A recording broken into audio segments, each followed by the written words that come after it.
Un petit peu mon histoire sur Insta Story. C'est assez tragique ce qui nous est arrivé avec Thomas. Donc, comme je vous ai dit, on devait louer un appartement à Paris. On a été victime d'une énorme escroquerie, mais énorme. Et je m'en suis rendu compte 2 semaines avant d'arriver à Paris.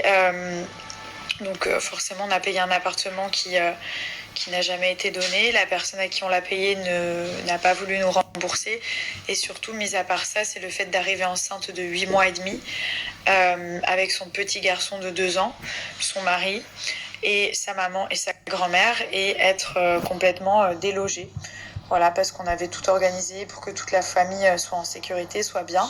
Et on s'est rendu compte en fait que on a eu affaire à des escrocs qui ont encaissé notre argent et qui n'avaient jamais l'intention de nous louer un appartement, que l'annonce les annonce. Donc notre but, c'est vraiment de vous mettre en garde, qu'il y ait un maximum de personnes qui puissent signaler ne serait-ce que les comptes Instagram que je vais vous donner, le site web aussi qui est là. Donc c'est un site qui est complètement faux et escroc.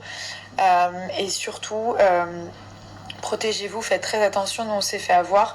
Voilà, il y a eu des faux contrats, ils ont fait des faux contrats de location, le propriétaire n'était même pas au courant. Tout était faux en fait, mais c'était tellement bien fait qu'on s'en est pas rendu compte. C'est ça qui fait vraiment peur. Et voilà, on a attaqué en France, on a attaqué aussi en Europe parce que la société est basée en Espagne. Et donc là, le but, c'est de prévenir un maximum de personnes pour que ça n'arrive plus et surtout que ça ne vous arrive pas. Voilà, donc n'hésitez pas à aller signaler les comptes Instagram et je vous ai mis donc toute l'histoire un peu. Je me sens pas très bien, je suis désolée, je suis très très fatiguée. Je vous ai mis l'histoire sur Insta Story. Donc après, on a été en contact avec une personne. Je sais même pas si cette personne existe ou pas parce qu'il y a une photo donc de la personne, mais en même temps, je sais pas si c'est une photo qui a été prise sur Internet.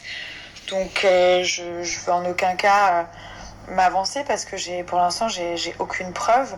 Tout ce que je sais, c'est que on parlait à une personne qui avait cette photo et ce numéro. Donc faites attention aussi, vraiment protégez-vous par rapport à tout ça. Essayez de vous faire passer le message que tout ça, que cette agence en particulier est complètement fausse. Vous allez voir sur le site, c'est tellement bien fait. Et moi, j'ai qu'un but, c'est vraiment vous protéger. Voilà, protéger tous les gens qui me regardent, ma communauté. S'il vous plaît, faites attention quand vous louez un appartement, que ce soit à Paris ou dans le monde entier. Regardez qui est bien le propriétaire dans le contrat. Voilà, là, c'était entre donc nous, enfin ma société et l'agence. Voilà, l'agence que je vous ai mis là, qui est une agence fausse. À mon avis, c'est la vraie photo de la personne. Et dans le cas contraire, si ça ne l'est pas, il faut que, enfin, je l'ai déjà signalé à la police, mais il faut que cette personne soit au courant que quelqu'un utilise sa photo. Mais à mon avis, voilà, ce serait la bonne personne, étant donné qu'il y avait aussi des documents à ce nom-là.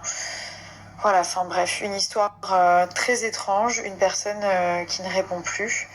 Et surtout, je pense que ça peut être dangereux dans le sens où y a des gens qui arrivent de très loin, par exemple, qui arrivent à Paris et puis en fait qui se retrouvent à la rue du jour au lendemain, quoi. Ou alors un voyage gâché où ils arrivent.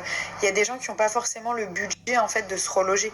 C'est à ça que je pense. Donc c'est compliqué. Ils arrivent, ils pensent que tout est acté et puis en fait, ils se retrouvent avec leur argent qui a disparu, plus pas de logement. C'est surtout ça, se retrouver un peu à la rue.